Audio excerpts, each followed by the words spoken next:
listening to the AfterBuzz TV network. Now, the largest new media platform on the web and your number one source for after-show entertainment. Very good, Keith. Johnson.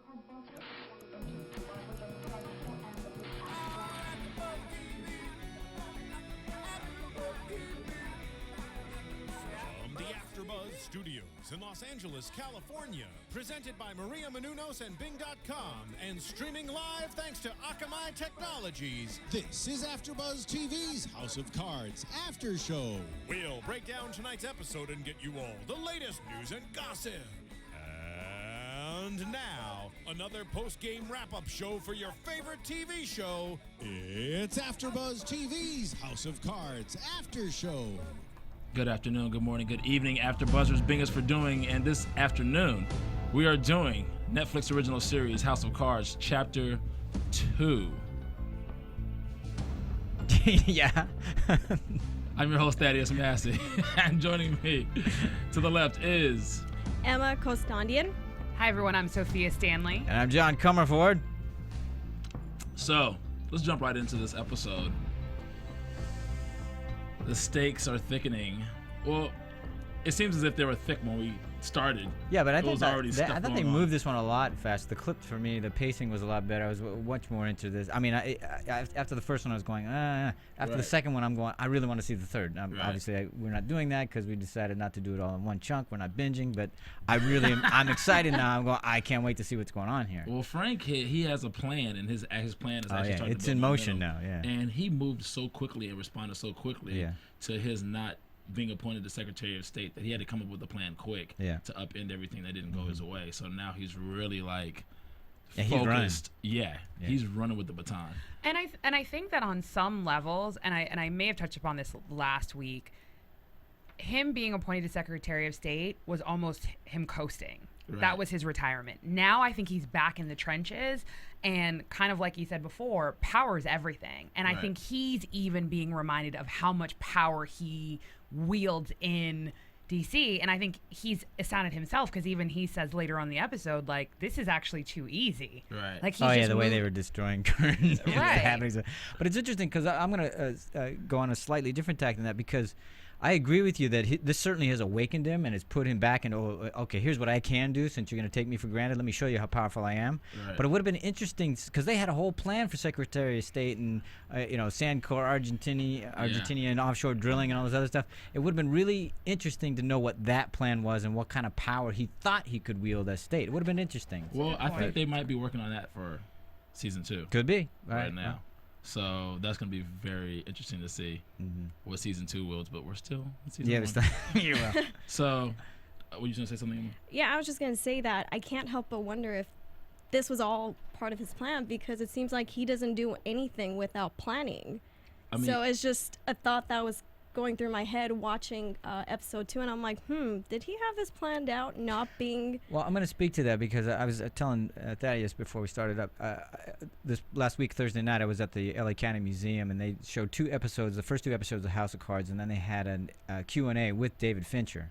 He was speaking specifically to that point. He was talking about Frank, and he goes, a lot of people think he's a chess master, and he's really not. He doesn't have everything planned out. He definitely has a plan, but it's not like he's 12 steps ahead. He might be 2 or 3, but a lot of this he's just doing off the cuff and as it comes to him. Right. But that's how good he is. That's how experienced he is. He doesn't have to have everything planned out, and he's not a chess master. He's not the what we thought, which was the Bobby Fischer that we were Right. talking about last week. Right. He's certainly good at it, The but puppet master. that's probably a better. He knows how to work people. That's it, exactly. So- It's different than somebody who's a chess master that that it's got the board, it's got 12, 20 moves ahead of you. Right. He just knows he knows how to move people to where he needs them to be. Right. Especially, hell, we saw Very it great with Dawn gracefully. Blythe today. Yeah. I mean, this episode was great. And then what he has going on, what's interesting to me is how it started, and he was having lunch with the speaker Yeah. of the House, and Remy shows up. Yeah. And Remy used to be his press secretary. Right. And this guy's obviously very talented because he brings in a lot of respect from these Yeah. guys. And one thing that was funny how Frank mentioned, like, this guy is not using most his Yeah, talent. Frank doesn't Talent. respect him. Right. He doesn't harness his talent Yeah. because it's like power reigns over money any day of the week. And a lot of people, and I think this has to do with the old school versus new school thing as well, because Nouveau riche. the new generation, I think, associates money with power, whereas old school doesn't associate. Even the speaker mentions that, and he says the lobbyists keep on getting younger and younger. I wonder if he makes he probably makes more money than all of us put together. So that just goes to show, like, he's, it's like an old school versus new school thing. And I think it's also cool that he's African American. I just have to say, because I think that's kind of a dichotomy in the whole scenario of the situation, which is not something they're hitting on the head, but it's more subliminal. It's just more it's more subtle. Which part of it? The fact that he associates money with power?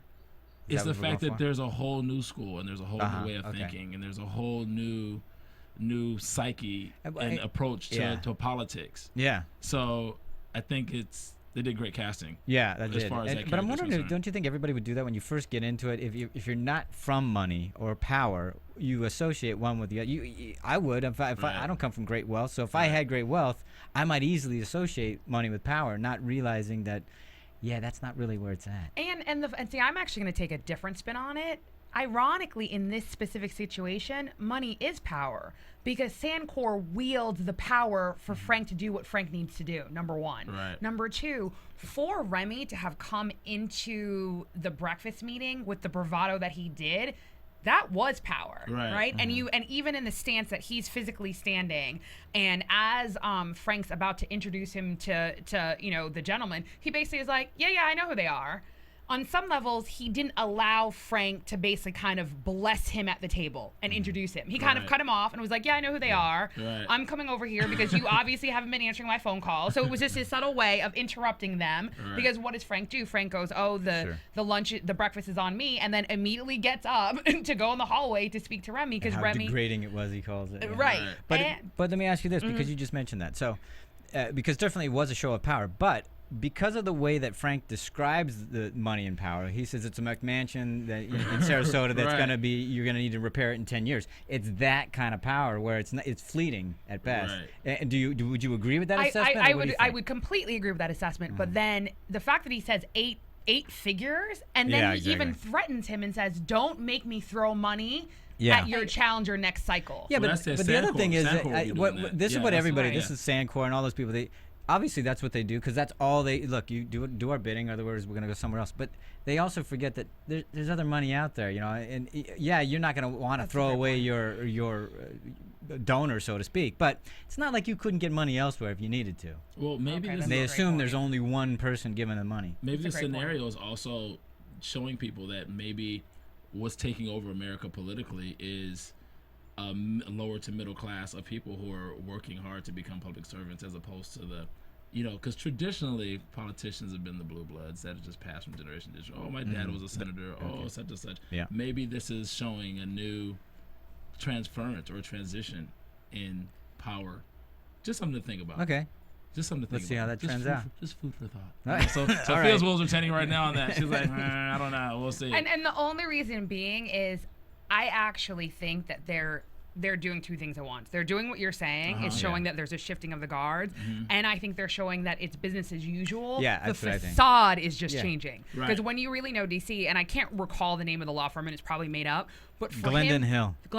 For him to be the age that he is, he obviously looked young. And he's partner. They just made partner. He just made partner. He was press secretary for Frank. Right. And now he's partner.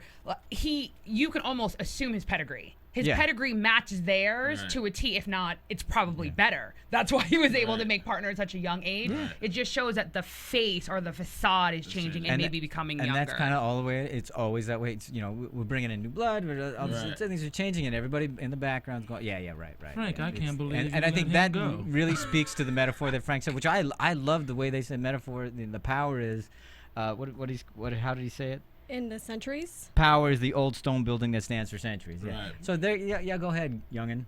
Right. You go ahead and be the whippersnapper. Right. Mentioning blood, I have to go back to the beginning of the episode. I'm not sure if any of you guys caught this, but when he was putting ketchup across the president's neck. Across his cutting his neck in half. That was actually Michael Kern. Michael Kern. The guy, was it the guy who's senator. I'm sorry. Oh, I thought it was President Walker. It was Walker.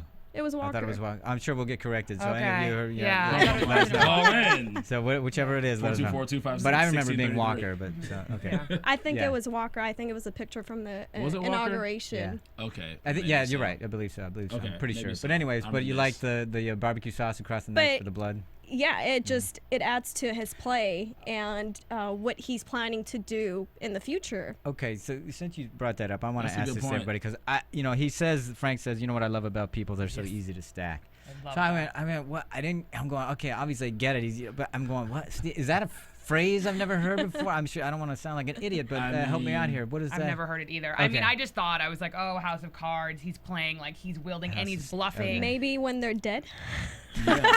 I mean, Like basically, cordwood or what is he's it? Like I like your killing House of Cards careers. thing. He's killing careers. Yeah. It's so And easy to stack. That's the Yeah, thing. I think that's what They stack so easily. he so well, was whatever it is. alluding to. I think that's what the symbolism was. I just wasn't. I didn't know if it was a phrase. I've never heard of it. I've never heard of it Okay. either, but I loved it. Yeah. I love all of his phrases actually, Yeah. all of his little one-liners. Dick- Oh, they were Dictators. fabulous this episode. Diabolical His little dictators asides use and that his term. lines. Oh my god. Even when he's talking about meeting with the Speaker of the House and the Congressman, Yeah. and he goes, "While I imagine them their lightly salted faces frying in a skillet." Yeah. Right. I thought the whole theme, because last week we talked, I really got an appetite, and I'm a shark, I like, more than, I like my wife, I love my wife more than blood likes, Like a shark loves shark likes blood, excuse me, yeah. but the whole eating reference, and then this, sauteing him up, and by the end of it, he's working out. Right. It's not, it's just there's subtle way of, okay, things are changing. He's this more dude interested. is so diabolical. Yeah. And I guess diabolical is what the definition is evil with the master plan. Okay, I'll go with that. Right. He's really diabolical. I'm no Webster. So he's just kind of like, the way other people will go, it seems Right. like he's going in no end. It's like what Sofia mentioned earlier. She was like, I guess it's Secretary of State was supposed to be kind of like a retirement. He was supposed to get that position and supposed to lay back. Do you guys more really think that, power. even though he said that thing about the vice president, where it was his fun, because the way he said still that about think the vice ultimately he president, it wants was to be his president. disdain. And let me correct myself. Not in the way that he's like being put out to pasture, but that he won't have to work as hard Oh, I see because what he's you're been saying that he moves the sludge. He's a plumber. So Right. so for lack of a better phrase, And just he's- kind of when you yeah. brought up class, Instead it's a of being working the class whip laborer. in the Congress, he's going to be he's on a world stage. Exactly. So that's what you're saying. Okay, gotcha. And Well, I it's think- more refined. He's Okay. gonna be able to use More that befitting aspect. of his ego and his Exactly. talents. Right. Yes. I think we're going Alright. to see the worst of him now because I think he's more pissed that he has to work more now than he ever has. Let's talk about the bill. All right, the education bill. Okay. That gets leaked. Yeah. A lot of things are getting leaked. Yeah. And it's funny how things But- are getting leaked, and he's the plumber that keeps the sledge Yeah, going. that's but true. He's, the education bill gets leaked. I guess it was a draft that wasn't supposed to get leaked. Yeah, that wasn't was leaked? Yes. he's the one that, yeah. Okay, so he he leaked has- it. He shredded it. He gave it to Zoe. Exactly. And he has a meeting with Donald Blythe, Right. who this has been his life's work. 25 years. 25 years, Absolutely. separating the mama bear from the cub. Yeah, I thought that. That Yeah, was, good analogy. it was a great analogy.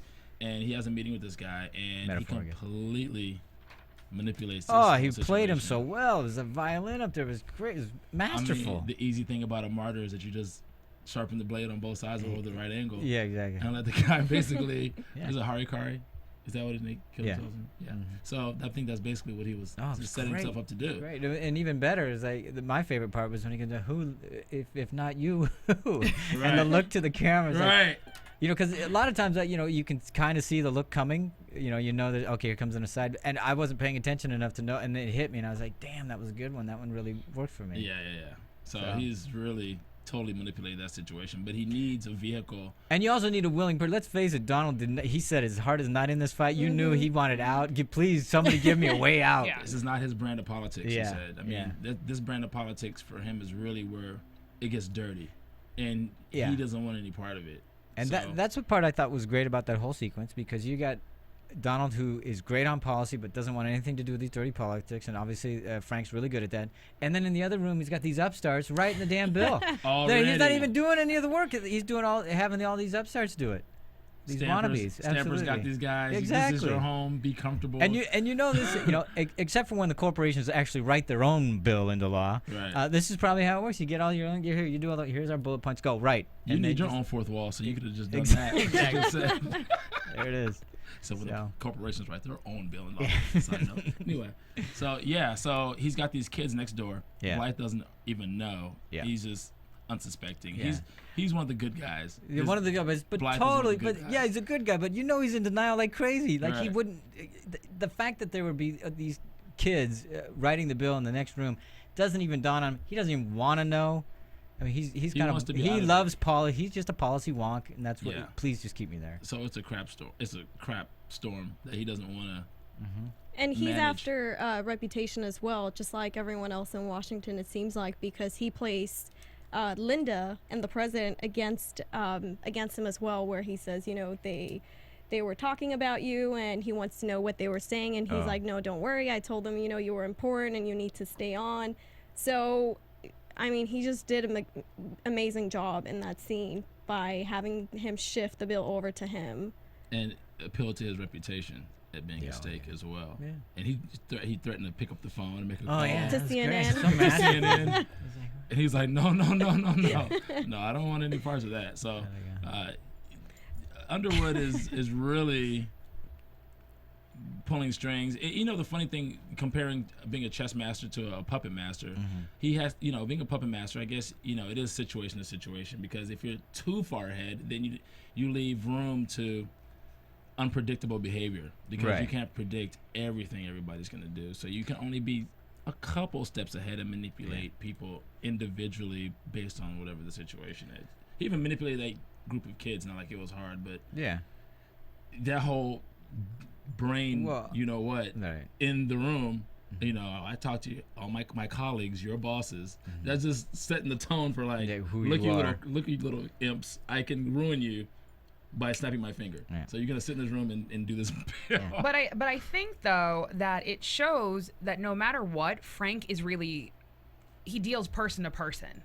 He really is kind of like looking at people and watching how they move. So even the minute that Blythe sits down, he sits down defeated. And I need to watch it again, but you almost see a smile on Frank's face. Like the minute he sat down, Frank knew he had him. Right. Because he was exhausted. Right. Frank had him, and I think the same thing even with the interns. There are moments when the interns kind of say smart little comments. Yeah. He doesn't even respond. He literally, all he does is he just looks at them in a way, and they correct themselves. Yeah. Right. So even he goes, how is it going? And they're like, we're doing our best, or we're, or something, and they're like, we'll get it done. Right. And I think that what he's really saying is, like, I don't want to make this reference, and I've been trying to think of another way. I'm not going to say he has like a godlike presence, but he does, and we'll get to it, a little bit later when we talk about the homeless person who was trying to get into the building. But the way he just commands his energy, like he's fearful of absolutely nothing. Right. And I think that wields itself in everything that he does, and I think that people are aware of that. So even if people can't intellectualize it,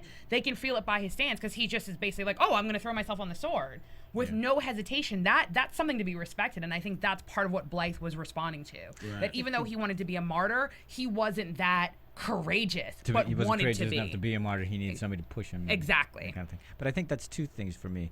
He's exactly that. He, Frank obviously knows the lever point that every person has, and he knows how to push you just right to do what you ultimately want. Like Donald wants out anyway, and he knows that. He just needs to push him in that direction, and then tip the lever a little bit so he's in the tipping point. Boom, it's over. And same with the kids. Interns. These interns, thank you. Conjugal visits. Yeah. But no, he knows, and the same thing with Zoe. He knows her lever points. He knows that, okay, she's ambitious. She wants this. I know how do I use that to my advantage and give her a little bit of what but I don't really care what she wants unless it gets me what I want. Let's talk about Zoe. Oh my goodness. Because Zoe, he hooks up with her to leak the editorial from the college paper from 38 years ago, whatever the hell it is. From, what was it, Williams College? Yeah, I that, remember. That Michael college. Kern went to, he was the chief editor. Don't think the at college the school paper. Yeah, exactly. And she asked him, did he write this? Of course, he alluded directly answering that question. Yeah, of course. And when she gives resistance, he says, that's remember great. this moment Yeah. that you resisted. And you said that there was no story. Her whole career flashed before her life. Yeah, it's exactly.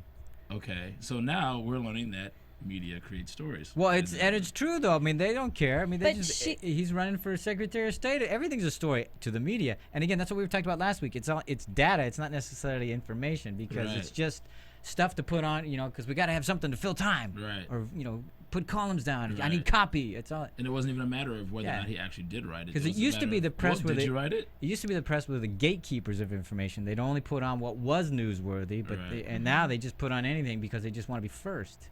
But she does the same thing with Lucas. She Yeah, she uses uses his that. words. She uses his words exactly to get the story published by saying, I could just tweet it and some big newspaper company would pick it To a up. link. Yeah, Yeah. I can tweet it to a link. And he's like, no, don't do that. Exactly. He's like, whoa. Don't be a bitch. Yeah, and why wouldn't it work with Lucas if it worked with her? So yeah, why not use those words? Let me talk to Tom. Right. And then she steps into the meeting later. That's She- later. We'll I talk about kind that of- later. okay. That's after Russo Okay. gets sent over. But Okay. let's talk about Russo. Russo, Corey Stoll. Corey Stoll. Yeah. I love you, Corey Stoll. Yeah. Corey Stoll is the bomb. So they are going to need to. They're gonna need their They're going to need to get somebody to substantiate this editorial. or to that move Michael the Kern- story along. Right. Keep it afloat. And of course, Frank can't be the one. No, you can't have any hands on it. Right. So they find this fingerprints. guy. What's his name? Kapiniak. Kapiniak. Who was on the staff with Kern in college. And I guess he has a conspiracy theory site or whatever. They recruit Peter Russo, Congressman of Pennsylvania, to go and meet with this guy. I guess they feel like he would be a good candidate based on his history. Yeah. His Well, and also they dark got him over a past. barrel. He has to They do. do. He has to do Frank's bidding. Right, he has to do some dirty work. So they send him over to meet with Kapiniak. How would we like it? And what's crazy is they're Great trying to. nut job. I'm trying to figure out. I mean, I guess we'll find out later. But why try to clean up his reputation by paying off the hooker who he was with when he got arrested for the DUI? Clean up his reputation. I think. No, I thought about that. Go ahead. Well, they're trying to make sure there's no Yeah, there no leads. that he, I guess, for his credibility, if something happens with the Kapiniak situation, that he's not, his reputation isn't questionable. I don't know. That's I one didn't thing, take but it that think far. it's I deep- just took I it that think they it's- just wanted to make sure that she didn't in any way blow it. That they got to the police commissioner and got the whole thing expunged. So it's not even on record. The only person that knows it wasn't that it did happen that isn't been taken care of is her. So if Gotcha. she said something, then the police commissioner and all the stuff that they did, which can tie back to Frank, can be out in the open, and then they're going to be exposed, and that's not a good thing. Well, that makes sense. So. But I think they have bigger plans for Russo besides this Oh situation. yeah, they're gonna put him in a vice like Yeah. crazy. Yeah, and I actually liked the scene before, or the scene where he got the phone call, because The toothbrush scene? I did like the toothbrush scene, because I think that I actually I started to get confused so because, gloomy. but no, I actually took it the exact opposite way. Like I took it, that's intimate. Do you know what I mean? Like for him sure. to be using her toothbrush, that's a level of intimacy. Yes. Even the way that they were bantering, like that's more than he's simply screwing around with his secretary or his intern or his staffer. Like the way that they were talking, that felt very much like a relationship. And I know it sounds disgusting, but even that he was brushing his teeth and then went to kiss her, like that's what real couples do. And I felt conflicted. And even when the phone rang, the way that she said, "Oh, answer the phone," it's because she's aware of his job, and she's not too needy, in the same point that he's a congressman, despite the fact that the phone's ringing at 12:43 in the morning. Yeah. Someone else may be like, "Who the heck is calling you?" She was like, "Answer your phone." Right. It brought a different layer to their relationship that it gave it more weight and credibility. I don't know if it's going to go anywhere, but I definitely noticed that. Because the way I took it is that the guy who's so doesn't care about her, is not even aware that it's her toothbrush, and is not, he just picks it up because he's just. I think that's how. Slub. That's how I took it too. And it was. But I just- like this thing that it shows, because maybe, I don't know, but the other thing I took about the phone call, real quick, is that I think it was setting up because we already know that she's jealous and all this other stuff from last week, and I think that he's going to get more of these phone calls, and now she's going to go, okay, who are you seeing? Because you shouldn't be going out on Congress business at 1 a.m. Right. But if So- they had such a tight relationship and they had an understanding, why would he lie to her leaving the house what he's going for? Because I'm sure they said to him, "Don't tell this. You can't tell anybody what we're doing, by whom, when, anything." Right. And he would then have to tell her that the whole reason that they have him in Yeah. a vice is because he got pulled over with a hooker. Yeah. That he's not supposed to be may whoring not around wanna share that anymore. with her. Like, Yeah. yeah. So yeah, he's He's between a rock and a hard place. And I don't think he wants to just share. He obviously doesn't share a lot of things with her. You know, Right. anything I share in here, it's just moralizing. I'm gonna have to remember.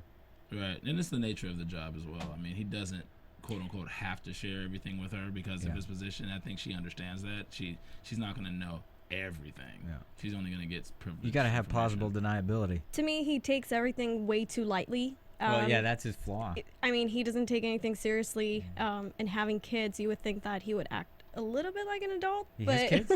I didn't know he had kids. didn't she mention about? Yeah, I think she mentioned it. I'm with you. That's great. I just missed it. He has kids? Oh, I missed that too. Okay. I think she did mention. Yeah, All right. she mentioned that That's he fine. has kids, but it was like really quick. Well, I mean, yeah, but I like what you were saying because he clearly doesn't take his job seriously. He doesn't Right, take anything right. seriously. He's there to have fun, party, and please don't ruin the money train. Just keep it going. Can a corporate Yeah. sell out, Oh my gosh. I don't know. roll, Yeah. roll Quite a spleef. like this? Yeah. I mean, Actually, like, that's funny seriously? thing is that line bothered me. Why's that? It felt so, and I get it because at the end of the day it's this old stoner, so it's Right. not like he's that sophisticated, but it seems so like a juvenile comment. Right. You know what I Yeah. mean? Like it's 2013. I know, but Like- I think he was But he honestly. worked the guy. My He did- feeling he was did that work he the was guy. he was trying to Yeah. speak his language was. and trying to get him finally because it did work. Let's face Yeah. it. Right afterwards, he said, "Okay, if I did call in this story, how would I do it?" So He comes. I in think with he the was just liquor trying and to play the drugs. guy. Yeah, he comes with the liquor and the drugs, Yeah. and I think it was really funny how Kopeniak told the chick that was with him to get dressed. Like, oh, we have company. No, Yeah. no. This is real company. Yeah. Like, cause she's obviously used to people coming over Exactly, and just has sitting no there problem. naked. Because that's how like, how "No." Uh, you ladies just lounge around, right? Right. I hope That's not. right. Who is it? It's just Ron. Oh, it's Yeah, just yeah, Ron. come on. I'll just sit here. Whatever. Okay. Man, they had a good time though, didn't they? A nice bender. They had But coke, again, they and had maybe pot, I'm they had maybe booze. but maybe I'm the romantic on the panel. But again, when he comes back, the Yeah. way that the staffer and how come I can't remember her name? Does anyone remember? Christina? Christina, thank you. Christina was concerned because obviously she's like, where is he? You Yeah. know, just even like how he said to Stanford, he had meetings. We don't know if he really called in like he had the flu. Right. And the minute she looked at him, she's like, wait, She you're knows, high. yeah. And the way she said it, yes, I think it was from a self-serving place. Like you told me you wouldn't do this. Right. Again, meaning she knows that Sure. he could spiral out of control and obviously then, pick up hookers and so forth and so on. But there was a concern there. Absolutely. And even the way that he kind of pushed her off, he seemed defeated. Right. Like it wasn't like he was someone who had just gone on a bender and was kind of like, yeah, I had a great time in the Berkshires. There was self-loathing in Well, yeah. the fact that he basically has this underling Right. basically looking at him with disbelief and kind of, what's the word? Like she doesn't respect him. Right. Yeah, I mean, Well, yeah, because you don't want anybody doing that, because then you might have to face it yourself. right, exactly. And with him going down there wasn't organic. He was sent down there Yeah. because he's He's an errand boy now. right, exactly. So now he's somebody's bitch, and he has to Exactly. go and do their bidding. And Yeah. it's like, what do I do? It's not like, oh, I like this guy. I want Yeah. to go hang out with But him. it's And it interesting. was just an organic. He has to good go do it, time. and he probably hates doing it, as you just mentioned. But Exactly. also, if I'm going to go do it, I'm going to have some fun. Take Right, some booze, right. You know what I mean? yeah, the And then, coke of course, everything. like you said, the last thing he would want is to face the fact of what he did. So he doesn't want somebody, in his mind, nagging him, but really pointing out, hey, look, you're screwing up big time. Nobody likes that when you're in that position because you would then have to face facts and go, I'm screwing up royally. Right. And- So let's not neglect talking about Claire. Oh, okay. Let's move on to Claire. Yeah, let's move to Claire just briefly. Steely Claire, cold. She's cold as ice. That's her soundtrack. We talk about movie soundtrack. Yeah, exactly. Her own movie soundtrack. That's her. I mean, Yeah. she just is like eyes of steel everywhere you go. Man. Everywhere you go, Yeah. it's just like And she's so regimented and routine. She's got the thing. I'm Yeah. running here. I get the coffee here. I get the bum bum bum bum bum. she's But what do you think about her decision to let Evelyn do all the firing? I mean, I thought it was smart because why should I do it? I mean, especially if I know at the end of it, I'm gonna can you too. I mean, was it that she knew? See, this is the thing. I that think she knew last that she week. knew I she was going to didn't- can Evelyn too, or was it that after Evelyn said, "I 100% disagree with this, you getting rid of everybody," and then the explanation she gave, she says, Yeah. "I have to alleviate any doubt that I'm making the right Yeah. decision." And I can't have anybody talking amongst the ranks. Or whatever. Exactly. Absolutely. So, But is I that- thought it was set after that. Well, last week I was thinking, man, if she keeps talking like this, Evelyn's gonna dump her. That's what I was thinking. That's what I thought. So I'm I not. thought- Excuse me. Claire's gonna Claire's- dump Evelyn. Thing. But I think it wasn't until they were talking in Claire's office Mm-hmm. where even if you look at how Claire's talking to her, she's turned away, talking to the wall, while Evelyn is sitting right in front of her. And having said that, she doesn't agree with her 100%. Was like, okay, I can't have you in my staff, especially being an office manager where you manage the office while I'm away. Yeah. So you could get the whole. So are you saying that she didn't know when because I knew when she walked in that I think she knew she was gonna fire her well before that. I think she knew from the very beginning. And I think she's so cold, she let Evelyn hang herself. Yeah. And the fact that she even said it, that was even more cold. Right. It would have actually been more of a humanitarian response or kind of anything if she had basically just said, you know what, like, I need to bring in new people. You're part of the old guard. I'm switching teams. Right. But she had to use her own words against her. I think she was just literally waiting for her to say something that she could throw back in her face. But from the very beginning, she knew. And I think that the reason she didn't fire the people herself is because I think she doesn't give a hoot. Right. And I think that she is uncaring, because at the end of the day, to have an office manager fire 18 people that potentially were there for 10 years and to in no way think that that has any type of an effect on you feeling personally responsible for the lives of 18 people, and then to turn around not even a week later, that same day, within 2 minutes, she could have at least given her a week. She wanted them all fired by lunch, and then she's not giving you till Friday. But she's the head of this organization. Isn't that what you do? You hire people to do what you don't have to or don't want to? Isn't that why you do that? And if you're gonna fire people and clean house, don't you do it all at once? And why string it out? No, that makes sense. Rip the Band-Aid. I think it was more of just her attitude and her tone and her vibe. Oh, I know, she's cold. I mean, it was just but like, again, I'm thinking, yes, it's cold and all that other stuff. But if you're gonna do it and you have to do it, the way to do it is just do it. Get it done. I think John's right, and I think that they're doing this on purpose, because what they're doing is they're basically they're juxtaposing the fact that she is cold as ice and is obviously a savvy business person with our perception of a nonprofit. Right. So that's why even I think Evelyn, Washington nonprofit. Right, very true. But I think that's why Evelyn is the voice of the nonprofit, because in essence, a nonprofit is supposed to be for the people, and that's why even she says, "Let's stay in our lane. Like, I don't think we need to grow so fast, so forth and so on," and even reiterates like some of these people have been with us since the beginning. Meaning loyalty and honor and respect and helping other people, that's what's important to Evelyn. But for Claire, it's like, no, I have a bottom line, I have an agenda. So just like John said, that's her role, is not to get her hands And remember, dirty. we don't know what the plan was, so I mean, we don't really know what she's trying to achieve here. Once Sandcorp came in, absolutely, they were supposed to a big old check. So everything did get upended because of that. And I don't know what I mean, obviously the plan was to put wells in, was it Africa? Is that what we were doing? But there was also so who knows? But I don't know what else is involved, and I don't know what the new plan is. I just know that But did you see any cracks? Because when Evelyn finally left, they stayed on her for that, and for me, I saw, okay, there's a little something going on there. Right. And then later, when she's at the Starbucks or whatever the heck it is, and getting her coffee, and she sees the older lady trying to work the register, and she realizes, oh, okay, that's Evelyn, basically. And I think she's thinking that's me.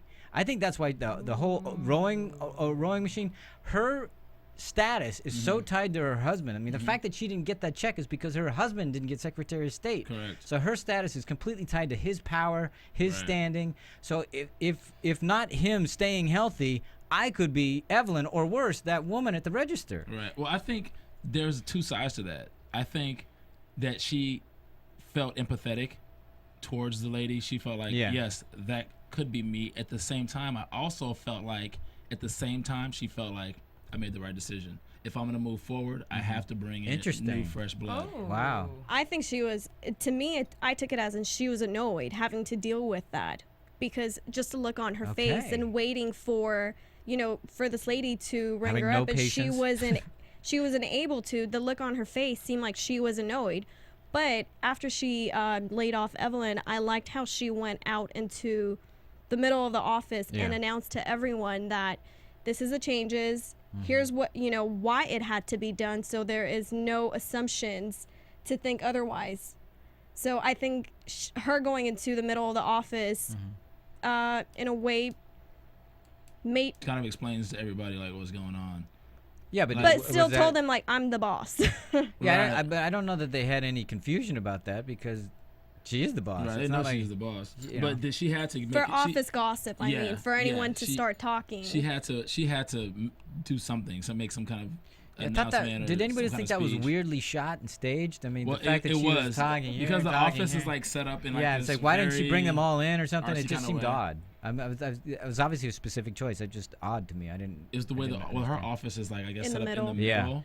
So she has office on that side of her Right. office. No, I office get on the that, other but I side. mean, why not? Because usually you would bring them all in, Right, and then right, you'd say right. your thing. But then she was, I thought, well, I think it shows that was she's the not metaphor? the leader. I think the metaphor is that she hasn't been the leader, that she has been the symbolic figurehead, but for the most part, Evelyn has been the Been one who running ran it? the office, and that's Exactly. why she was the one who had a face-to-face and fired people. So literally, it's that she's in the middle. So she, cause think about it, she was in that All right, middle that's nice. office, That right, works. and was talking but wasn't connected. So That works. I agree, John. A normal Yeah. person would have gathered everyone together. Interesting. To the point where I don't even think she knows people's names. Because- I would agree with that. She Right. probably doesn't know everybody. Yeah, because the way that they responded, they kind of were like, "Why is this lady talking?"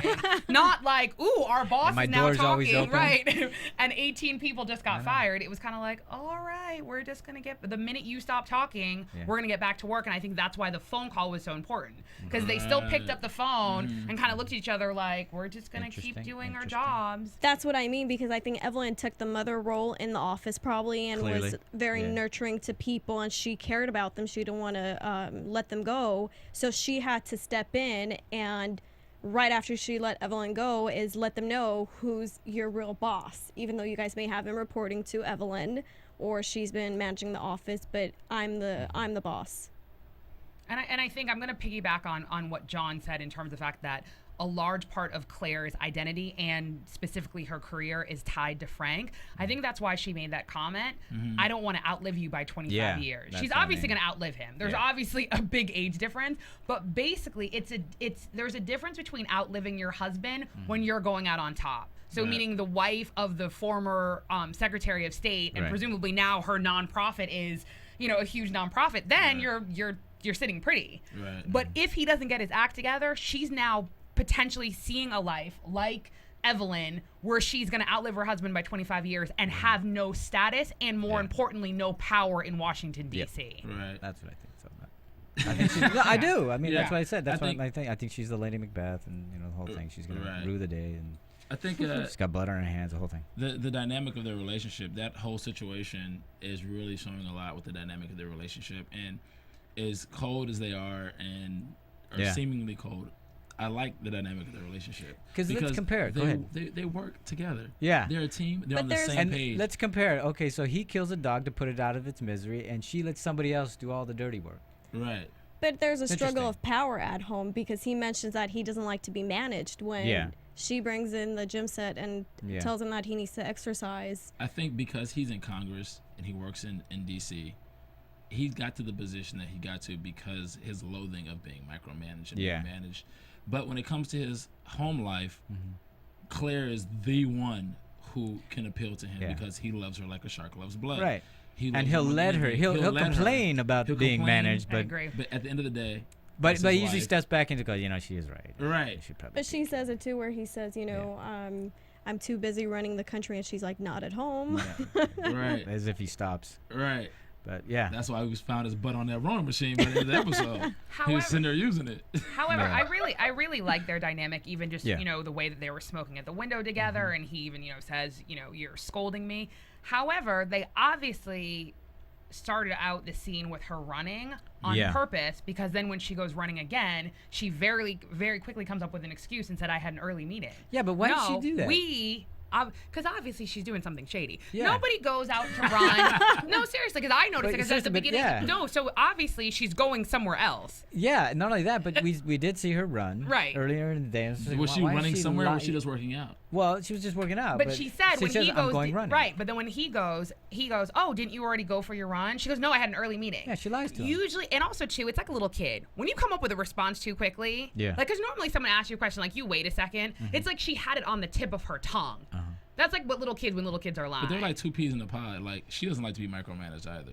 True, So but if she wants to again, go run again, no. Yeah, but I'm just- Sofia's like, No. no. Because she She's would just lying. say, I she would agree, just say, Sophia- I'm going to go run again. right. She wouldn't lie. Why is Okay. she lying? So she and because that delinquishes her power. And either she's doing You know, something- she can say what she wants to do, like blah, blah, yeah, blah. but where's she Gotcha. going? Because is she really leaving? Because that's I find that because that's the sex. But- scene. I was like, whoa, Interesting. where's she What's going? Claire Why is up she to? lying? What's the deal?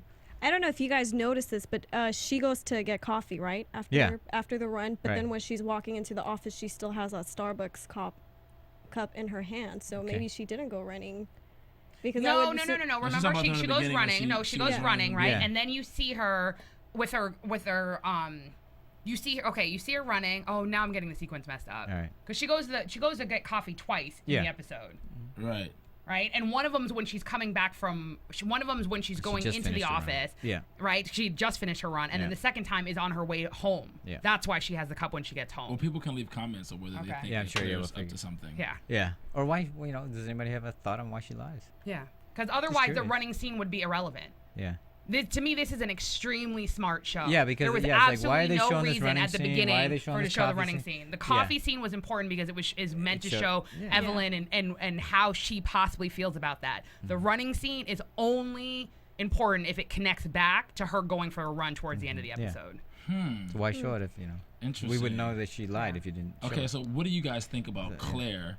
If you guys think that Claire is up to something shady, or if she is just doing her thing, or if we're screwing up on the Yeah. sequences, Yeah. let us know. Yeah. You can I'm sure you'll let us call know. in 424 the other thing is- 256 1633. Go ahead, John. What No, you it's gonna just say? the other thing about Claire is is she Lady Macbeth? Is she doing it because she's just cold and now she's gonna be regretful, or do you think she's just cold and she doesn't care? What's your thoughts on Claire? I'm fascinated by everybody else's theories because we had 4 different ones about Claire. There's no way that for a show that is so intelligently written, for her not to have layers. Oh, yeah. So again, piggybacking on what John said, when Evelyn left the room, the camera stayed on Claire for a while, and her acting is on a completely, like, she's absolutely brilliant, because it's almost as if there was a moment without there being kind of a change in her expression that you saw emotion creeping up, and it's almost like she inhaled with her whole body and sucked it back in, Right. but with so little movement, which showed that she is in fact cold, but not Yes. devoid of emotion. Like, they didn't overplay it at all. It was so subtle, but I think it was meant to show that she's not uncaring, or she's not devoid of feelings. And to be in the position that she is, to be, Frank's wife, there's obviously, even like you said, there's going to be a lot of nights like this. A lot of their relationship is politically or business minded. Yeah. We have yet to see them We've be never seen intimate any- in yeah, any there's way. been no Right. PDA, there's been No. nothing. The most we've seen It's is all when they were getting intellectual. ready to that party, right? And he's behind her and he says, like, beautiful or gorgeous or something. Yeah. And even that was more from a place of a possession Mm-hmm. and not from a place of, like, I think you are beautiful. That's because she's a skank. No, I'm kidding. I'm kidding. yeah, I might. Don't I might write use the a different letters. word, but I actually. Don't write the letters. It's just ridiculously. We're gonna find out. It's ridiculous. We're gonna see. It didn't even make any sense. All Okay, right. moving on. Okay. Oh wait, but I think also too, but I think this is I think that Claire and Claire's personality, just like Thaddeus was saying, I think, and John, is so important. So if you guys have your own theories, Yeah. you can either call in. If you are watching us on YouTube, you can leave YouTube comments, but also you can also leave iTunes comments. One of the most amazing things that we have here at AfterBuzz, and a lot of you guys listen to our podcast via iTunes. So all you have to do is you go to www.itunes.com. You simply type in AfterBuzz TV and then House of Cards. Our podcasts come up, and one of the cool features is that you can subscribe. So by subscribing to AfterBuzz TV House of Cards, your any of your smartphone or your laptops that you use basically will alert you when there's a new podcast. And you can tell a friend, because maybe they don't know that we do a podcast, and you can rate, comment, and subscribe. So if you comment, you can comment either on how well we're doing, or you can provide your own theories on the show. Mostly and where that. Right. You can provide theories on where the show's going, who your favorite characters are, and kind of make predictions just like we do. Yeah. So again, you go to iTunes, you just simply type in AfterBuzz TV House of Cards. You rate, comment, subscribe, and definitely tell a friend. Yeah. Most Let us know. definitely. I want to go back to, let's go forward, because after the kids, they drafted up the memo. I guess they were like, do we have history here? And he was Right. like, Yeah. "We have After history." the education bill. So then he asked, exactly, education bill. He sets up a meeting with Linda Vasquez. Yeah. To meet with her. Yeah. And at this point, Michael Kern is already out of it. Yeah, he had he's his gone. meeting with. He had his interview with Stephanopoulos. Oh God, that was Oh, beautiful. it's brilliant. The We'll have to go back Stephanopoulos to that if interview. we have time. And he gets chewed up. He couldn't answer the It's question. like a train wreck. He's laughing. Oh my gosh, we got him. Yeah, Bullseye. It's a wrap for The this guy. Anti-Defamation League. I mean, Right. But also it shows why they didn't pick Frank. I have to touch upon this because he's a puppet. He really is. What did Sanford say? Frank's he's a a puppet? unicorn? No. Sorry. Kern. Kearns was Okay. a puppet. Kern, Because what right. did Sanford call him? A unicorn that shoots rainbows? Stanford, Or yeah. Sanford. Yeah. Stamper. So Stamper. really what it's saying is that Michael Kearns was simply just the facade. Right. And that the White House was going to be able to move him in any which way they wanted. Yes, That's why exactly. even Vasquez obviously feeds in the line of trickle-down diplomacy, and he, word for word, is like trickle-down diplomacy. Yeah. And so that's why when George Stephanopoulos throws him a curveball, he laughs. Like, Well, yeah, are you kidding he implodes, me? man. Right, He that can't was the handle most immature reaction because couldn't believe that obviously he he had couldn't answer no those substance. questions. Because he Yeah. has no substance. Yeah. If the line's not being fed to him, he Yeah. doesn't know what to say. And to laugh when you're in a nervous situation is on some levels a sign of immaturity. Yeah, there it is. It's And a that's sign what of- it yeah. showed, which is Right. exactly opposite to Frank. Right. Frank's reactions are extremely calculated, and Frank would never let you see what he's thinking inside Right. without expeditiously thinking about it and then presenting in a way that is beneficial to him. And I think that Kern, although being nominated or being considered for the position, Yeah. I think he, in his mind, was not savvy enough to know that he has to still seal the spot. It's like he feels like, oh, they want me, then it's gonna be kind of thing. Yeah. I don't really know. I could Kind it of was like a given. Russo. kind of, Yeah. just maybe a little more sophisticated. He's a nice, maybe telegenic he's not guy a with no degenerate, substance. right? Just not Yeah. degenerate. But it's great to see him implode on Stephanopoulos. That was nice. great. And That here's was- the thing: I'm going. This is great. It makes great TV. And why the hell does that not happen in real life? Stephanopoulos? Where are your follow-ups? Because Fox TV covers it up. No, I'm just kidding. I was just I'm joking. like, let's go back to Linda. So he says, now we have the real. She says, you know what, Frank, we still need you in Congress. Yeah. Like she thinks that he might be We're back in suggesting Linda. Yeah. to He might be. maybe opening for Secretary of State. But now. can we Maneuvering. back up a little bit? She is so condescending. First of all, she goes, I'm very impressed, Frank. Like, I've been doing this for the last however many years. Like, what, you thought I was going to present you with crap? Right. And then she goes, oh, so I apologize for everything. So again, now she's starting to feel guilty, right? I feel she's genuine when it comes to. I think she's just a hardcore bi. Well, that's how he describes her, She's so. hardcore. But then She's don't got a apologize. spine of- But then can I spine of say steel. something? But then I would prefer that. Then don't apologize. No, No, seriously, because don't she apologize. knows it was dirty how it went down with Frank. No, She because knows. in a weird way, that's exactly what Frank wants, because that's when Frank slipped in the question. What The did minute she apologized, that allowed him to go, Yeah. no need to apologize. So who are you thinking now that Kearns isn't available? And then Right. that allows her to get a little bit uncomfortable and go, oh, well, we still need you. And he goes, I would never. I have this education bill to do. But I Right. was just curious. Exactly. Think about it. He does it. He does it every single time. Yeah, but He lets you. I don't think she was apologizing. Not really legitimately. I think she was just apologizing to quote mend the fence and just But I didn't really believe it was sincere. But I mean, I'm sure other people have different opinions on No, that. I feel it was sincere, and the reason I feel it was sincere because Frank actually did work. That's he He did. They wanted to get Yeah. this bill on the floor in 100 yeah, days. no, right? he delivered. He delivered. So he actually did the work. Yeah. And it's good. Right. Okay, so the proof is in the pudding. Mm-hmm. So it's like, man, he actually stepped up and did this. So maybe he is actually displaying But we can't- that he doesn't have hard feelings. But you can't discount Sophia's point. She is definitely condescending. she is condescending. But he feeds into her ego, and I think that's He the does. reason He's why playing her. she apologizes, because he says, I brought it to you first. I want you to take a look at it. And then he says, no, why don't you take it to the president? Oh yeah.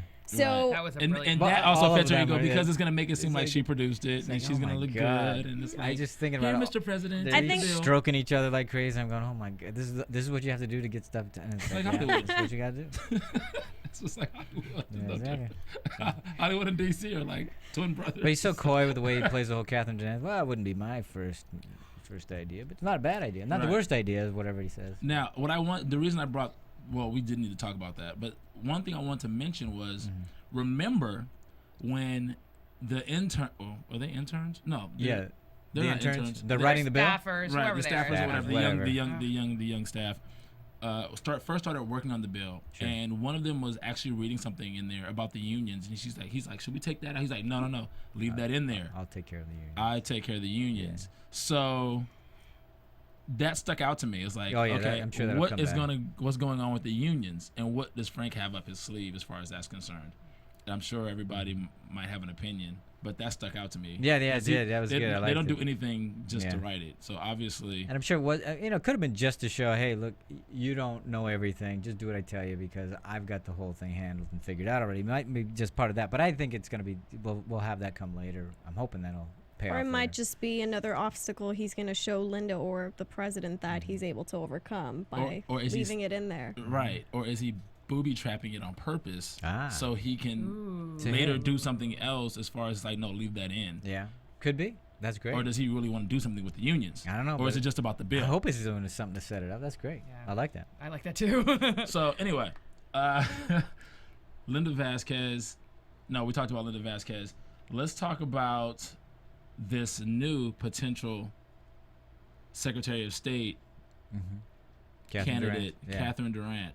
Well, we don't know a lot about her just yet. She looks pretty good, though. And they certainly talk well of her. Yes. Speak well of her. Yes. And he's already planted a seed with that. Yeah. And then he had another meeting with Zoe Barnes. Yes. Ooh, very well shot. Nicely Zoe composed. Barnes. The Yes. shot of the metro Yeah, it was great. absolutely beautiful. Yeah. It's an interesting interesting little thing. The first time they meet, they're in the museum somewhere, and it's there's a little rowboat. There's just the two of them in there, and now we have a new thing. It's the train, and so a whole nother mode of locomotion, so to speak. Right. Pardon the pun.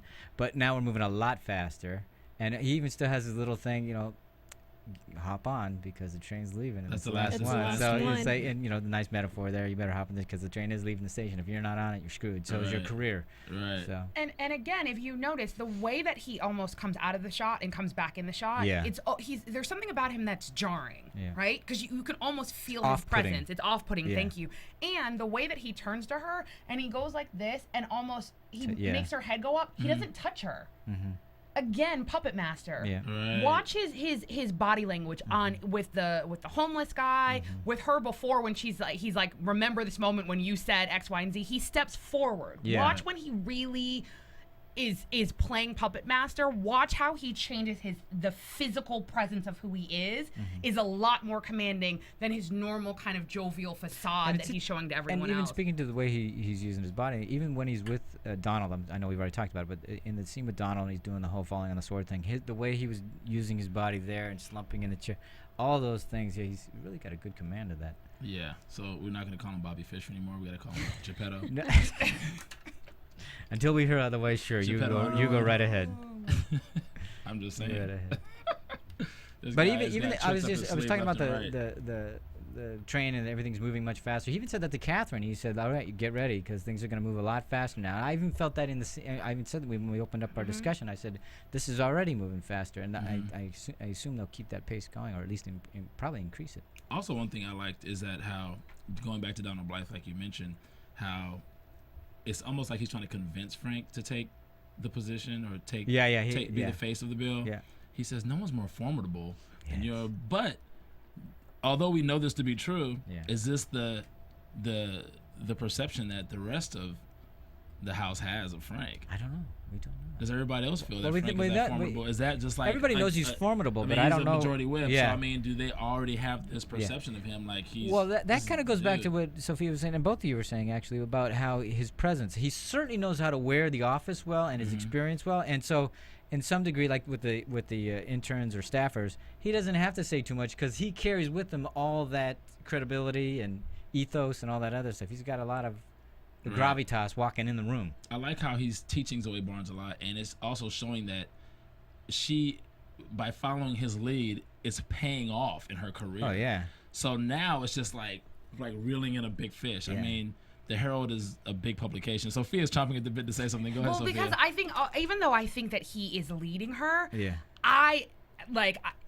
it's been so hard for me not to skip ahead because I think that they're gonna come to blows, and I think he's underestimated her because the way in which that scene when she's in the mirror and she's putting on her lipstick and the manner in which she comes out, right? And Janine automatically says, and I'm just not gonna curse even though I curse a lot. She's like, "Who are you screwing?" right? And she goes, you're a Metro scrub, now look at you, right? So she's basically saying, like, I see your transformation overnight, right? Which she shouldn't have done. Never play your hand like that. Because she actually gave her credit for the fact that she's now moving up the ranks, right? See, the thing about it at that point was that it's playing into her position because she's the lead political she's for the True, White House. but she's also playing her hand. But the fact that she says, you have to be screwing somebody important, she told on herself, right? Number one. Because basically she was like, that's how I got my job. That's when the minute I heard it, that's exactly because she said it like it's so. No, that's exactly where I went with it because she said it's so matter of fact. Like that's the only way that you could basically be getting your information is that like almost from a place of knowing. And even look how she looked at Lucas.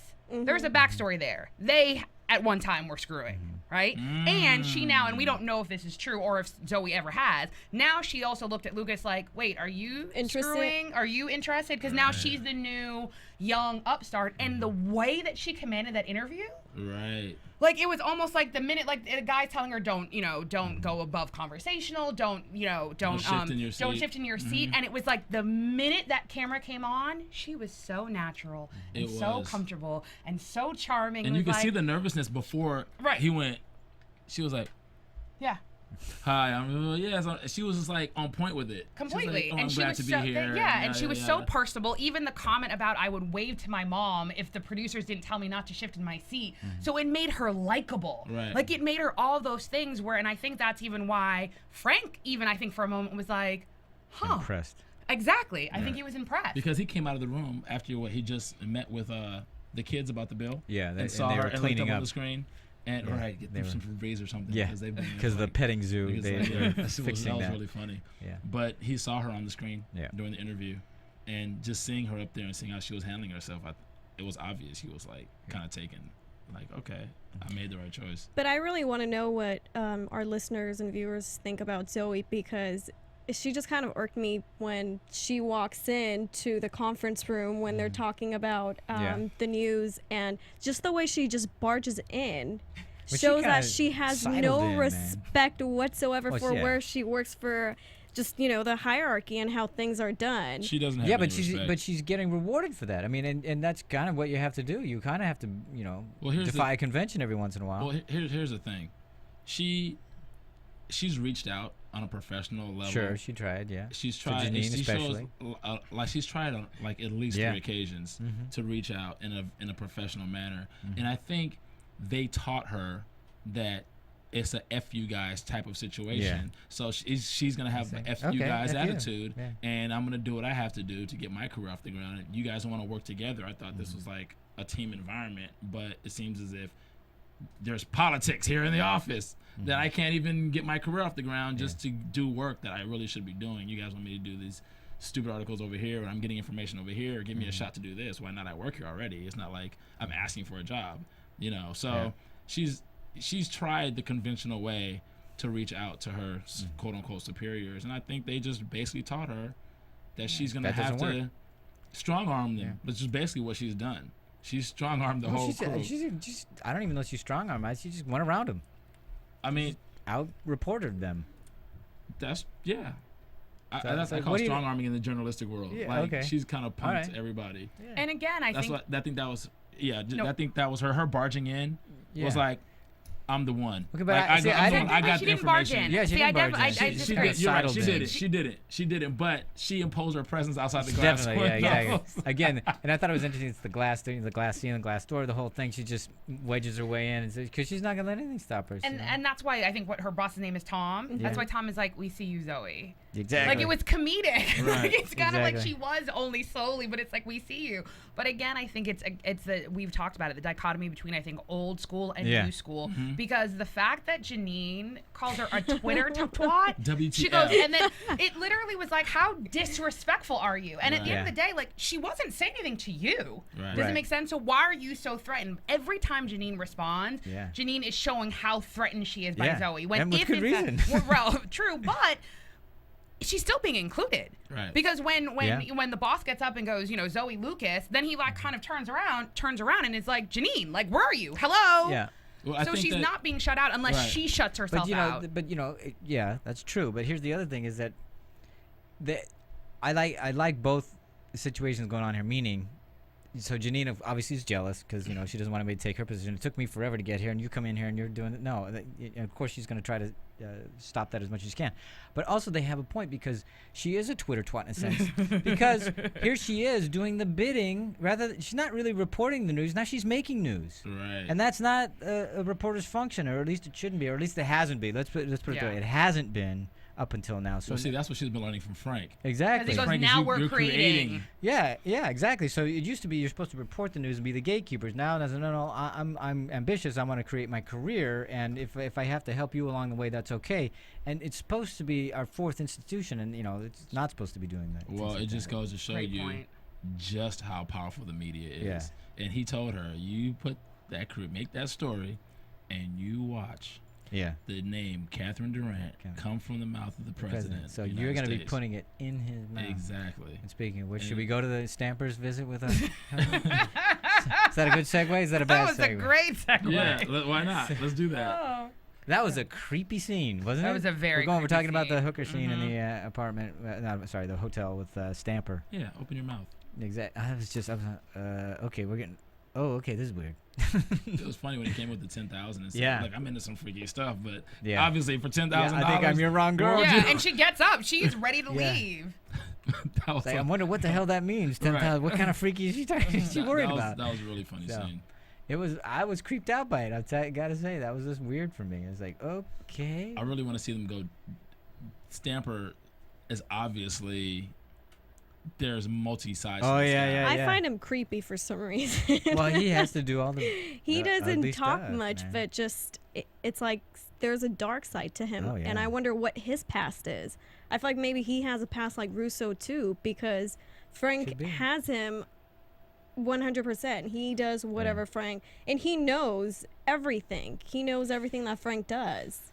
But this guy's actually, his acumen is probably as high as some of those other congressmen. Sure. Because he works directly with Frank. Yeah. So Frank wouldn't have this guy working with him, and he has the best of the best. I mean, obviously, like Remy used to work for Frank. Right. Everybody that works in Frank's office are like the best of the best. Yeah. Of everything. Gotta be. Well, yeah. If you're gonna work with Frank, I'm sure he's gonna pick good ones. So. I mean, I'm gonna see them go deeper into Stamper's. Yeah, it's great character because he's later on. I'm sure he knows all the closets. All the skeletons and all the closets and all that. So I'm sure he has a lot of leverage on a lot of people, and he has to do all that gritty, grimy stuff. That's his henchman. Exactly, and he's the loyalty involved and all that other stuff. But I'm wondering, and because he obviously insulates Frank from everything, but I wonder how much he knows on Frank that could hurt Frank.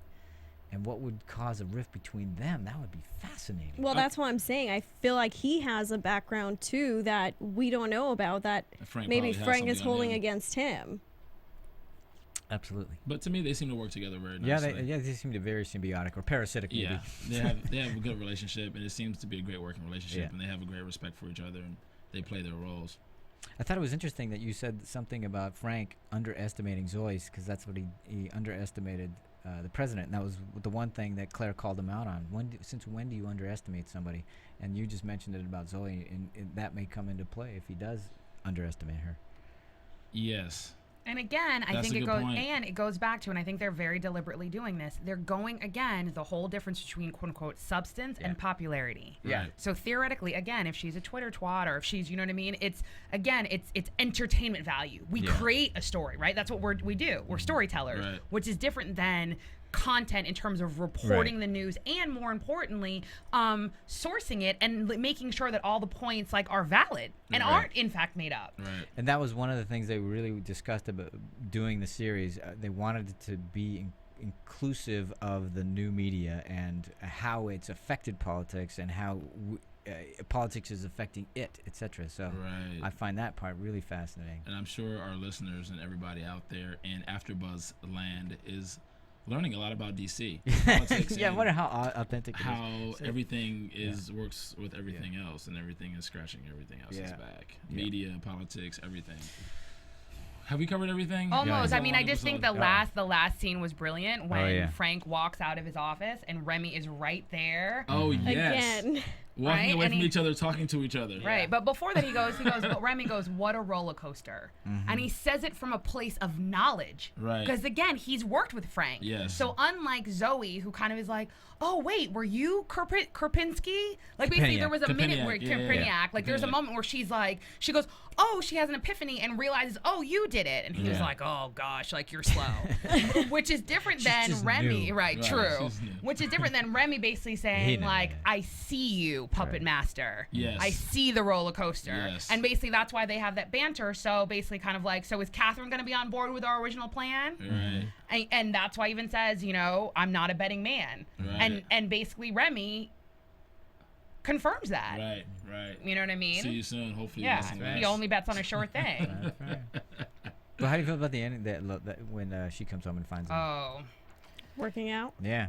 I think that helps solidify in their relationship and how they operate, and it helps her feel justified in knowing that her husband in every space and nook and cranny that he's in, and knowing what he needs. even Twice before now we've seen them. He needs it. They have these conversations where she's trying to push an agenda on him, and he doesn't want to. So that's their little pattern that they repeat. Like Right. don't micromanage me, don't tell me what to do, and then he thinks about it, and then he comes up with a plan, or he thinks about it and he works out. So that's how their little dynamic. That's what they play. Yeah.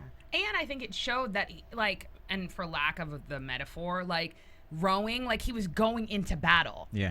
Really, because I think that's what she wants. She wants him to fight for their position in D.C. And she basically was saying, you're soft, you're not prepared, you need to get ready to fight. Get and into that's, battle. get into battle. And I that's symbolically what it The nice connection between Zoe and the two people in a boat, and he's alone on a rowboat. So I thought that and he'd already I said didn't catch that. That's he's good. already said, I only have enough power to save one of us. Right. So he's in this thing all by himself. And Claire did say to him, "You trying to say I'm not in good shape?" And she said, "I just don't think you're as good a shape as you could be." Exactly. Which is basically kind of parallel along the lines of you don't usually underestimate people. Yeah. So, yeah, you're the man, but you're not operating at your full Exactly. He got soft. full go. Right. He was waiting for his cush job. As He was Exactly. waiting for that, and he was Yeah. expecting it. It was promised to him, but he underestimated the people that he was working with. And I think that his raw, animalistic, shark-like yeah. Eating in the ribs. that's who she's attracted to. Right. She's not attracted to this going out to retire, out to pasture Frank. Right. That's why even she says what she says, and I think that's what that scene was on the stairs. She was attracted to him. Right. Or else she would have just walked back upstairs. Do you think that was the first time we actually saw any kind of Intimate or sexual desire or Exactly. something like that? Like that she might be attracted to him in some fashion. I mean, he was Exactly. down there rowing in his slacks, for his suit Yeah, slacks, yeah, and yeah. a T-shirt that he probably wears under Yeah, his exactly. suit. That's why the So his he shirt was right on the banister of the right. stairs. So he was like, he didn't even take time to change clothes to put on work. He's like, Just give it a try, man. he's fighting Yeah. right now. He's back to where she wants him to be. Yeah. He looked good too. See his triceps? Oh yeah, he looked good. Okay, so I think we've gotten hold Alright. of everything. You guys can leave comments or do whatever. Yeah, and as far as that's concerned, if give you us your guys views give us on your views. what else of the show that you liked, or what else you want to Exactly. postulate. YouTube, Twitter, we're all there. Let's go to news and gossip. AfterBuzz TV News. Okay, so I got an interesting tweet from Sofia Stanley What's this? What is this? regarding CAA and the cost of the budgets on the episodes for Okay. the show. And the show's budgets were way higher. You want to go into No, that? you can go ahead. Okay, so the show's budgets were way higher than normal. They were like, what, 4 million plus. An episode? Like average, 4.5, like high. And David Fincher went in and was like, we're going to shoot these like movies type of thing. So, I mean, the proof is in the pudding. I still don't think Netflix is going to give us the final number on subscription increase percentages and whatnot. But we do know that it was sold. They bought it for like $100 million. 100 million. So, but they spent a hefty dollar amount per episode. Well, it shows. It's on the screen. I mean, It does show. I mean, the proof is in the pudding. The show is. Although it was great. interesting because, as I was mentioning in the LACMA interview with David Fincher, he had said that like in the big gala sequences during the inauguration and those party sequences, they really wanted 1,000 people there, and of course they ended up with 150. They had to make it look big and everything. Right. So obviously, coming from his film background, I'm sure anything he wanted, he couldn't. He could make it work. He had to make it work and stuff like that. That was a fascinating thing. As we, I'll talk about the more of it after we do the other news. Was there any? That's more? all the news I have. Okay. No, I think we have one more. You we want to have set it some- up? I actually, I was looking over some of the comments that were left on the YouTube video, and someone mentioned Panarino. Yes, thank you. Mentioned that we should look into the upside down flag. Oh, it means And- distress. Yes, but Yeah. I didn't really look into it. I didn't see it, even though it's right on the cover. Yeah, you didn't know. Oh, okay. I didn't notice it because Frank is kind of like sitting on a throne and taking over And the if you- whole. And if you notice his fingers, there's blood on his fingers, and okay, I don't know. Blood A lot on of his people, So yeah, but a lot it's- of people hadn't recognized that. Like, Right. really, didn't see that? Right. Okay. So it's technically it's distress, but not in the country. It's just within him because he didn't get Okay. elected. So you think he's So under it distress? starts off. I think it's with Frank. Uh-huh. It starts off with him, but I think it's symbolic of Yeah, I think it's the country it's in House of Cards. turmoil. It's the House of Representatives. I think that all other things are going to be in distress. That's right. a lot of things are He in distress. creates it. Yes, exactly. Yeah, he's making it worse. So, Well, actually, he's correcting the wrongdoing of him not being elected to Secretary of State. so real quick, some of the things that David Fincher said about the series when they were hiring the directors. A lot of times in TV shows, they hire directors, but they don't get final cut. And he told Right. all the directors, "Look, you're gonna get final cut. So it's not gonna we're gonna at the 11th hour we're gonna come in there and change everything. You have free reign. So and what I want from you is to see what other people are doing, and say, no, this is my shot to make it great. I'm gonna make it the best I can be. I don't care what So he wanted the directors to each try to top themselves in the series in the Wow. actual show that they were directing, Well, they and all gave did them a final job. cut, which is unheard of. So Yeah, they've that all could be done one reason why it was so expensive. All right. Is Who that knows what is they that is not having final cut? Is that normal for TV and film? Well, it depends on the director, but Okay. definitely TV. It's the Okay. showrunners and execs that Right. get all the finals That's on what the on power TV. is. But a lot of times the studios and film will get final cut. Depends on the director and what the contract is and stuff and the track record and Right. all that other stuff. But That's what it's case by unheard of for case. TV for a director to get because usually they bring TV directors in just to shoot an episode rather because they don't know the full arcs and all that other Right. stuff. So. But that was interesting. Also, Corey Stoll. This one stuck out. Corey is not at all like his character. He's a very well-mannered, very prepared, Shout one outs of the to Corey nicest Stoll. guys ever. And when he was casting it, he goes, "How could this guy ever be that guy?" And Right. he goes, and he is, and he's great at it. And he goes, and that's what you have to keep reminding yourself that because he's a great actor. He wears it so easily. It comes off like he doesn't know how to compute the two because he's Right. so not like the character. He's playing the hell That's out of how that good he is, character. so. You got to give him shouts. Shouts So to there's Corey that. Stalls. You're doing a great job on this show, Yeah. bro. And the last thing I wanted to say about this, and we can talk more about it next week, but just for this time, David Fincher had a hard time. There's a learning curve he had to go through because he directs for film, where in his words, well, I'll kind of paraphrase. He's trying to cram 10 pounds of crap in a 5-pound bag because that's what every scene. You have to cut so tightly. Right. In TV, you can see them drive up, you can see them get out of the car, and he was so used to not doing that. It took him a while to get used to that. And then he had I can't remember which director. Somebody else who directed everything for HBO. It said, no, you can let it breathe. You can let it breathe and stuff. Well, probably Which is also why because we're having these shots. Go ahead. It's a political drama. Yeah. So that probably has a lot to do with it as well. I know it's Scandal. They write and don't they talk like Yeah, they walk really and talk. But fast I because think- they're They do walk trying and to talks, they're trying yeah. to cram so much information in Exactly. because there's a lot of information Yeah, and in that they're arena. confined because they have to be on a certain schedule for network TV. Right. They're not confined at all. And You I think can- that's actually the difference. And if you compare the two, Yeah. Scandal is a very, very fast pace. Yeah. This actually breathes in a way that is more sinister. Like when Well, I watch Scandal, even the I'm music. amped up.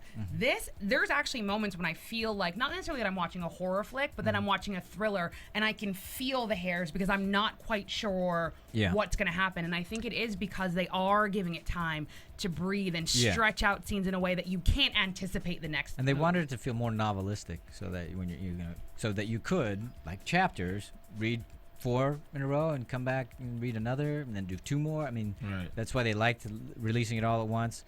But going to Sophia's point, in TV, it's you want that adrenaline rush, you want that because that keeps people coming back. Exactly. Yeah. All So right. they're almost like opposite sides Yeah. of the same coin. Yeah. Both brilliant, but I think that Scandal is super fast on purpose because it takes you to a completely different, Yeah. amazing place. And And I all think the that this different is turns and- exactly, yeah. and this is pulled out in the exact opposite way to do the exact same thing, A to little more engage the real-time. audience, to Yeah, in a engage different way. Yeah, Real-time but in a feeling. different way Yeah. to engage the audience, Yeah. but from both sides of the spectrum. Yeah, Okay. they're doing an amazing job. let's get to predictions for Predictions. I don't episode think I have 3. any. I don't have any. I know. Well, I was thinking about it because I was gonna try to do a prediction. I go, it's all out there now. So any prediction we get, if we're right, people are just gonna go, oh, you just looked ahead, That's true. And I'm going, well, we even though we've said we're not gonna do that, and then we're not gonna do that. You're not gonna be able to prove it to anybody. So I don't really have a prediction. It was my way out. Because even if I'm right, they're just gonna, you just looked ahead. If I'm wrong, they go, John, you idiot, you didn't look ahead. I know that's what people are doing. John and Sophia are deferring. We're abstaining. Yeah. Emma, do you have a prediction? No, for I next don't.